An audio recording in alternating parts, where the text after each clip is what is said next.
Okay, hello, this is Dr. Marston. Welcome to the first video lecture of the um, psychological testing and assessment course.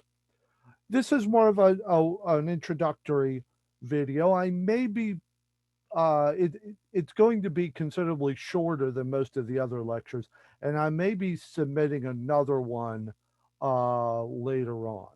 The reason for that is because um, the reason that I may be saying another one is I'm going to talk a little bit in this video lecture about the MMPI-2 and actually show you some parts of the MMPI-2. The TAT, the thematic apperception test, I actually do not have in this office. I have it in my other office. I plan to pick that up, but whether I will be able to show that to you for before Thursday or after Thursday, I'm not sure. But for this lecture, I'm going to be giving you an introduction to the course. For those of you who don't know me, talk a little bit about myself and give you a brief introduction to the MMPI-2, at least as far as what it looks like. This is a course on psychological assessment and testing. There will be essentially two major parts to this course. You will be learning about psychological assessment and testing, and you will be learning how to administer and interpret two major psychological tests, the MMPI-2 and the thematic apperception test. Uh, in the list of most commonly used psychological tests, the MMPI-2 is number one by far, and the thematic apperception test is number three. Um, the number two is the Rorschach, which is also known as the inkblot test. There is a reason why I did not choose to give the Rorschach. I actually have a preference for the TAT over the Rorschach, so that's one of them. Um, I don't think the Rorschach gives as much useful information that you can't get elsewhere compared to the TAT. Um, but the biggest reason for doing that is I will talk later about how there are two major types of psychological tests, um, objective and projective. Objective means I'll describe the difference now. Objective means that it is based that you interpret based on scores and norms. So what happens is with an objective test like the MMPI-2, how it's developed is um, the test is developed and then it's given to thousands of people.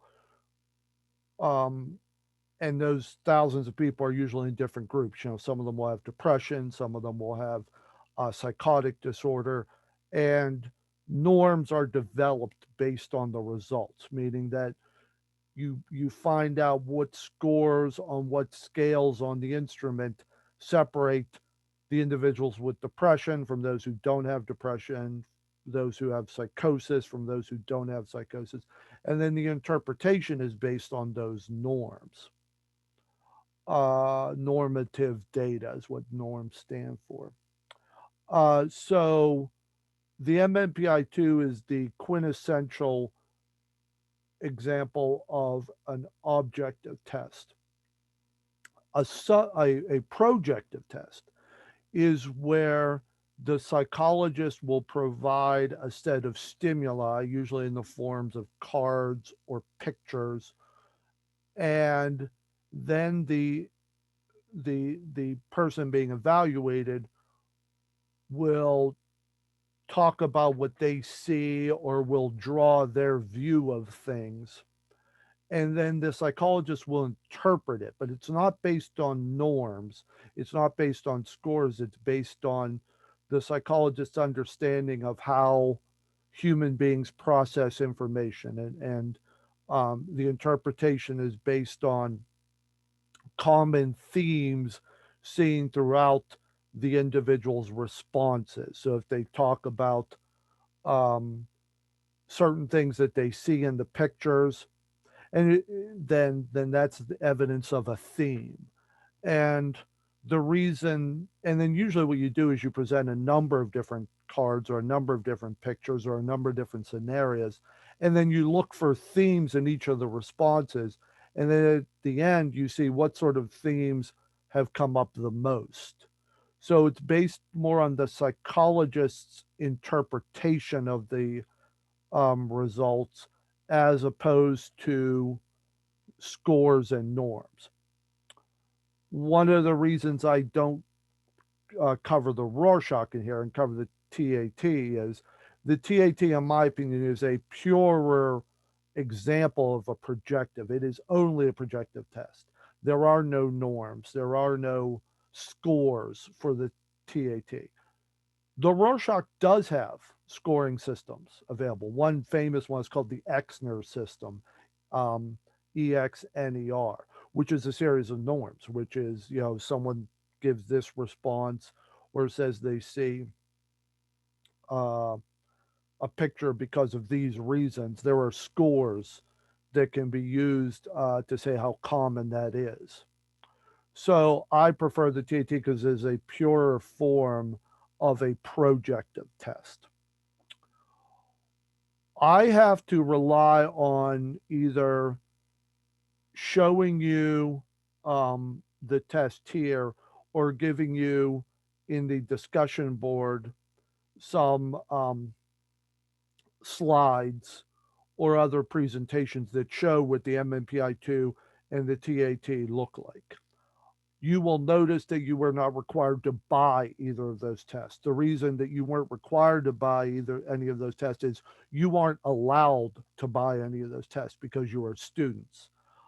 I don't know if any of you are licensed professionals. If you are licensed mental health counselors or already a licensed psychologist on some level, then you could have bought the test, but I can't require it because most students in this course won't be allowed to buy them because um, Pearson, the company that sells the MMPI-2, and PsychCorp, the company that sells the TAT, will only sell them to licensed professionals. Now, the TAT, same with the Rorschach card, you can find them online. People sell used Rorschach and TAT all the time. If you want to buy your own, you probably could. But I'm not requiring that there. But because of that limitation, I can only show you via video or via slides what the cards look like. And I will show you as we go on here what the interpretation results of the MMPI-2 look like.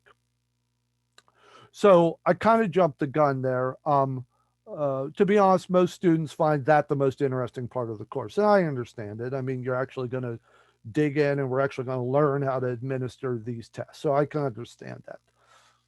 I can tell you, though, that the MMPI-2 and the TAT, although that will be a prominent part of this course, learning how to do them, that is not the major part of this course or the major focus of this course.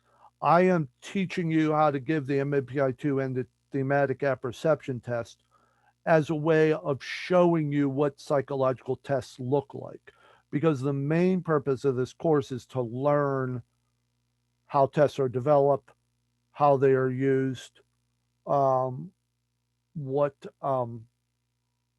uh, what is the best way of understanding to it, the results of a test, um, how you go about determining that the test measures what it says it measures. I could throw out anything. I could put together 12. I could put together 300 questions and say, okay, this is a test of personality. But I haven't actually developed a test of personality that holds any water. There is no proof that that test has any validity as far as measuring what I say it's going to measure. People say all the time certain things measure things, but they don't have the proof. And in this course, one of the things we will talk at length about is how do you go about proving or supporting that what you're saying has any weight to it. In fact, I've just brought up one of two terms that will be very important in understanding test development. So I might as well go into a little bit now. Validity is how you determine that a test measures what you say it's going to measure. That's validity. Another term you will hear at length in this course is reliability. Reliability means that when you have a test that you say measures depression, for example, if I'm giving the test, I should be reasonably sure that the score the person gets today will be the same or at least very similar to the score they get tomorrow, because depression doesn't change in a day. It may change after 6 months of treatment, but it doesn't change day. So there's an expectation that the test is one that you can be pretty sure that if you gave it at one point and then gave it another point and there was nothing in between to suggest that the results should have changed, you will get similar results. Um, if I were to have a thermometer and give it to somebody and their temperature was 98.6, and then 5 minutes later, even though nothing had happened, I give them the thermometer again and their temperature is 108, then I'm pretty sure I have a bad thermometer, because that shouldn't be how it is. I mean, if nothing happened, um, if the person didn't um, stand next to a fire or do something like that, there would have been no reason, or taken some sort of, fast acting virus, there would be no reason the temperature should shoot up that much. It might change a little bit, if it's 97.2 at one point, then 97.4 at another point, that's reasonable. But, there shouldn't be a huge jump. So that's reliability. The degree to which I can be pretty sure with this test that if I give it at one point and they give it another point, there's no reason to think that there's a major change, I should expect to have fairly similar results. So, reliability and validity. And those are the sort of concepts we are going to be talking about. So, the MMPI2 and the TAT will be tests that we talk about not only to understand those tests specifically, but to understand important parts of psychological test makeup as reflected on those tests. Um, so those are the two major parts of this course. As you expect, and I'm not going to hide this, there's a lot of work here. You essentially, it most graduate programs I know, this would have been two separate courses, an MMPI2 slash TAT course and a course just on test development. We don't have that here. Or at the very least, there might have been a separate lab where, where you have the material about tests and administration, then you have a lab where you learn about administering the test. We don't have that here, but that's kind of how the course is made up. To a large degree, the lecture material will be more on general information about tests and assessment, and then the discussion board, the readings, things in between the classes will be specifically about the MMPI2 and the TAT. Which brings me a little bit more to how the course works. We will be meeting on Thursdays. I'm out in the East Coast, so this is so it'll be Thursday evening for me. I believe it'll be Thursday after. It will be. It will be Thursday afternoon for you. Um, when we meet, I'll be answering questions that you have. But I'm a strong believer that one of the strengths of online um, uh, training, online graduate school, is that opportunity to carry the discussion in between classes. So instead of us think of this as 2 hours, the hour on Thursday and then the hour video lecture that I'll post each week, we really have 7 days that I want you to be thinking about this, asking questions of me, either emailing me with questions you have or posting them on the discussion board. You may be receiving from me multiple video lectures each week rather than just one straight hour lecture video. You may get 3 or 4 shorter videos that add up to like an hour and a half. Because what I will try to do very often, if someone asks questions, I may post a response or I may just videotape a response and post a link to that because I prefer this method of answering questions than typing it up.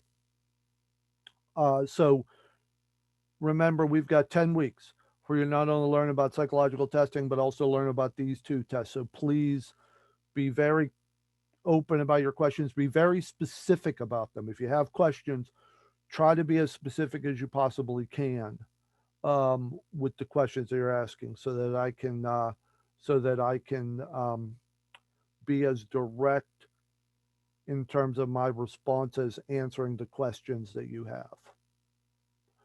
Okay, so we're going to be talking about psychological testing and assessment. Now let me see how to work this. I have the MMPI-2. The MMPI-2 is basically made up of 3 parts. The first is the MMPI-2. Oh, and I realize it's coming up. Where I'm at, this says MMPI-2. It says it backwards on the camera here, but this is the MMPI-2. And what it is it's simply a booklet. I'll just open up to a page that has a whole bunch of questions on it. And it has a total of 567 true false questions. Now, when you're reading, now that's one part. So essentially what you would do is if you were giving this test to individuals in person, this is the system you would use. There's also a computerized version.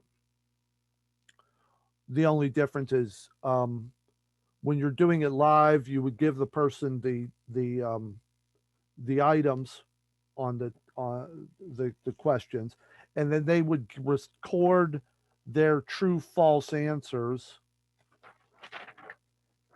on this answering sheet. I'll try to make it, you can't see it, but all it is the 567, and every one of them just has true false. Like when you were in school, you may have taken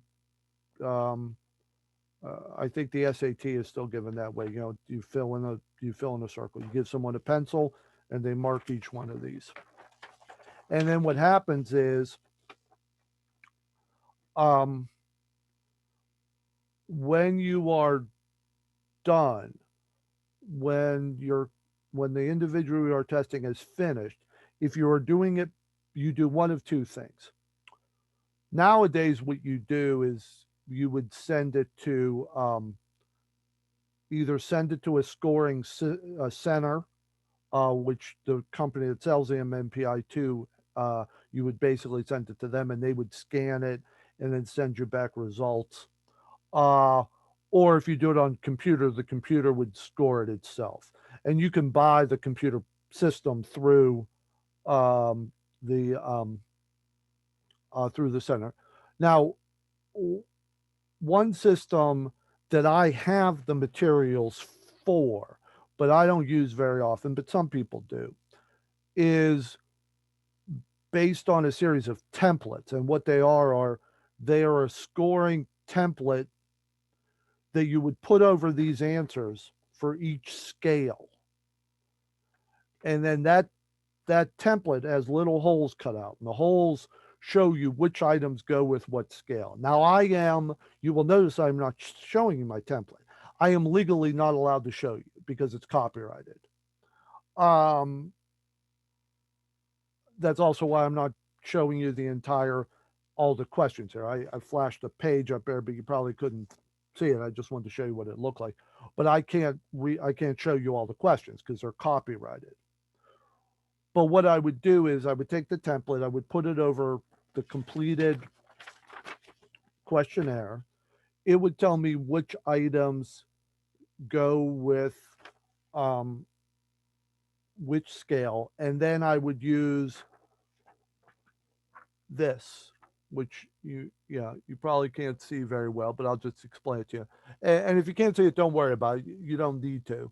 But what this is this is the scoring sheet, and I would count up the number of items going with each scale and see how many. So basically, there might be 10 holes on the depression. No, on the depression, let me go with the depression. On the depression scale, there's actually 53 items. So there's 53 holes on the template for the depression scale.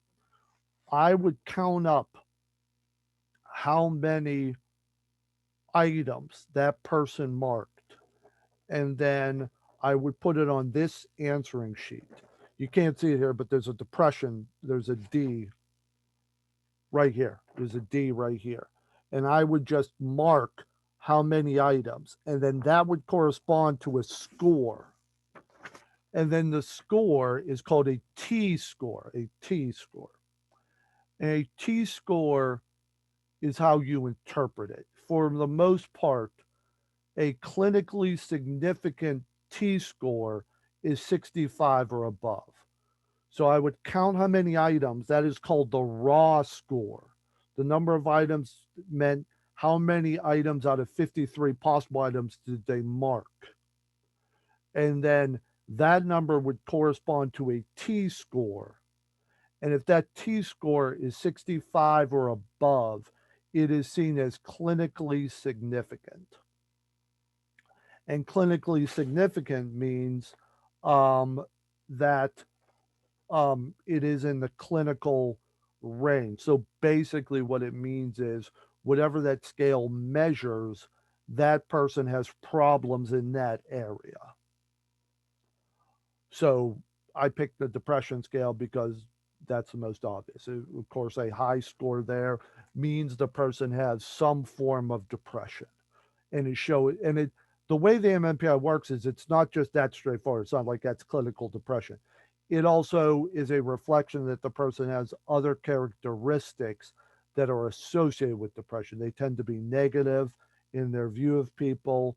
They tend to be withdrawn, because the MMPI-2 tries to not just give you diagnosis, but tell you a little bit about the person's personality.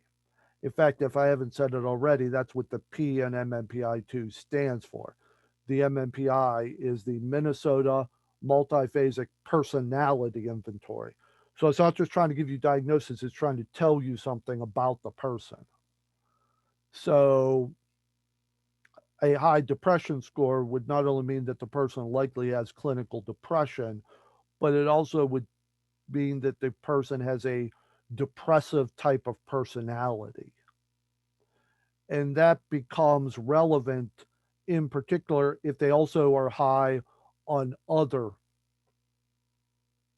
scales. So, for instance, if they're high on the depression scale and they also are high on the schizophrenia scale, that would strongly suggest a depression and a psychotic disorder, but also would suggest that they tend to be a depressive person who leans more depressive because of things like being very suspicious of other people or seeing things in bizarre ways. So notice how it not only tells you something about diagnosis, but it tries to tie different parts of the person's personality together to tell you more about the type of person that you're dealing with.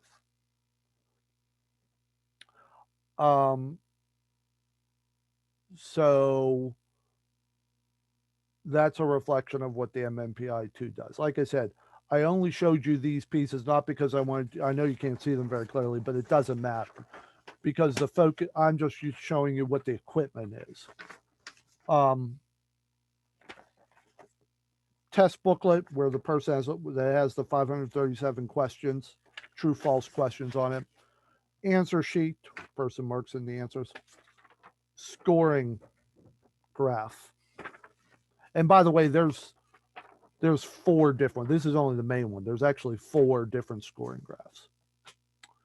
Okay, so that is what you're dealing with the MMPI-2.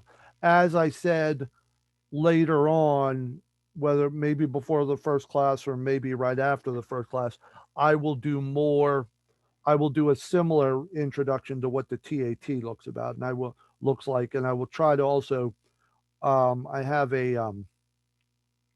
have some slides that also show the cards, which I guess someone else made the slides. I guess they were allowed to make the slides because it's not just the cards, it's the cards and a description next to them. So because it was part of a slide presentation, they were allowed to put the cards. But it will at least show you what the cards look like. I'll post that in the discussion board later. So that's the MMPI-2. We will talk about the thematic apperception test. We will talk about testing and how tests work. My name is Dr. Daniel Marston. I am a psychologist in Pennsylvania. I own a practice called Marston Psychological Services, near Pittsburgh, Pennsylvania. I've been a licensed psychologist for over 20 years. I've taught at the graduate level for almost 20 years. Past 7 or 8 years online exclusively. Most courses I've taught have been statistics and research design, but I also teach a lot of clinical courses. I am board certified in behavioral psychology. I'm also on I'm board certified in behavioral psychology, and the board that does that certification, I am also on their board of directors. I have 2 books published, both on the application of empirical research to clinical work. And I do a lot of forensic testings for the courts. I do competency evals. I've been involved in several capital cases, death penalty cases. Done a lot of work for the court, different civil and criminal cases. So I do both personality testing and also neuropsychological testing, which we may touch on here, but will not make up a large part of this. Of course, only because neuropsychological testing is a whole separate field in and of itself. But the stuff that we learn here as far as test development will be relevant to understanding neuropsych testing as well. Okay, I think that's enough for now. The lectures, like I said, in the future will be longer, although they may be split into multiple sections. And I may be posting another one later when I get my TAT back in this office. So I look forward to seeing everybody on Thursday. Please feel free to email me if you have any questions beforehand. And we'll end for now, and I'll see you on Thursday. Take care.